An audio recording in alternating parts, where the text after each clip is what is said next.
Here yet, but I'm going to kind of do this like I would a normal video. My name's Dan. I'm with Right Now Powder Coating. I am still at my shop. It's, I don't know, 6 on a Friday night. I've got a set of wheels here that we are curing out. They are about done, actually, so I'm going to just kill the oven right now. Let them sit in there and simmer a little bit. With clear coat, I try to not over bake them as much as possible because they turn black. So what I wanted to do was hop on here and talk about gun settings real quick, because I just was on Facebook and there was a guy trying to explain or figure out what went wrong with his wheels, and he couldn't figure it out, and it looked like it was too heavy. And one of the first comments that somebody put was, you need to drop your KV.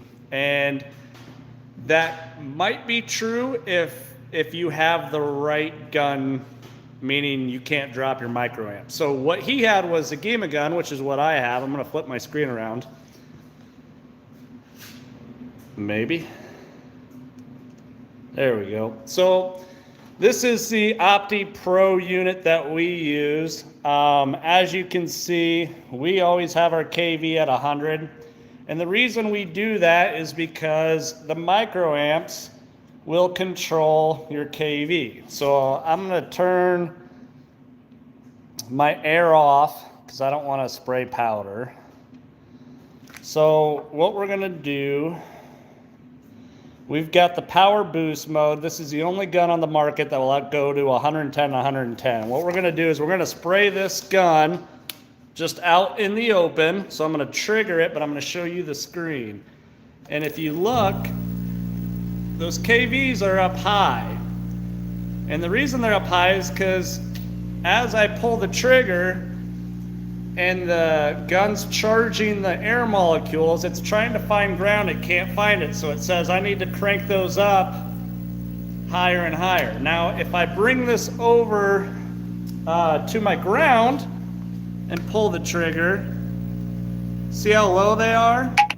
So the microamps are going up because it wants to activate the air molecules as much as possible, but the KV went all the way down to 31. Even though it's set at 110. So with the newer Gema guns, you do not have to adjust your KV. So we always suggest leaving that. It doesn't matter what setting you're in. All of mine are set to 100. And if my guys change that setting, I yell at them because there is no need to touch that setting at all. When you're doing flat panels, you want to maximize your power. When you're doing Faraday, this is a preset from Gema. When you're doing recoats, that's a preset. So it automatically does everything for you. If you don't know a lot about powder coating, use these. If you're a little bit more advanced, you can start making your own programs for different powders and such. So that's just, I just wanted to talk about that real quick. It's Friday. Nobody wants to be on YouTube messing around. I don't know what I'm doing here. The other thing I wanted to mention real quick is your air settings. So we usually suggest having a total air setting of 2.5 and your dosing air at 30. So I don't know how many of you guys know this. I'm going to do a whole video and post it up later that's not alive. But this is actually, it's like, it's in Switzerland, so it's metric. It's like cubic meters per hour or something like that. When I train people on these guns, I tell them to kind of imagine that as a PSI setting, and then this is a percentage setting. So if we, just for simple math, if we were at 50 on here and 3 on here, we'll call that 3 PSI just to make it simple, and that's 50%. So if you had 3%, this is your total air, you're going to put 3% or 3 PSI to these lines. At 50%, you're going to have 50% going to your black, 50% going to your red. Your red line on this gun is what picks up your powder. Your black line is what forces it through the gun. Now, if you change this number down to 40, this number is always going to represent your red line. So you're going to have the 3 PSI, 40% is going to be going to your red line to pick up the powder, and 60% is going to be pushing it through the gun.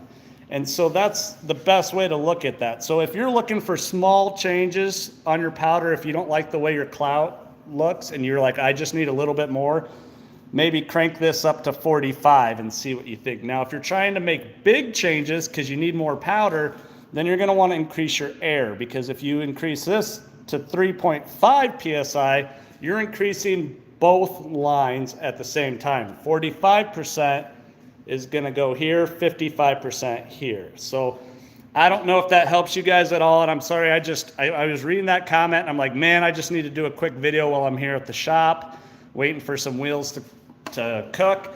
So I figured I would do it real quick. My wife's probably ticked off at me because it's we do Halloween in Iowa the night before Halloween, or trick-or-treating, I should say. I guess it's safer for the kids. So I'm going to miss that tonight because I was here trying to get some stuff done for next week. So now we got the last set of wheels for this month coming out of the oven.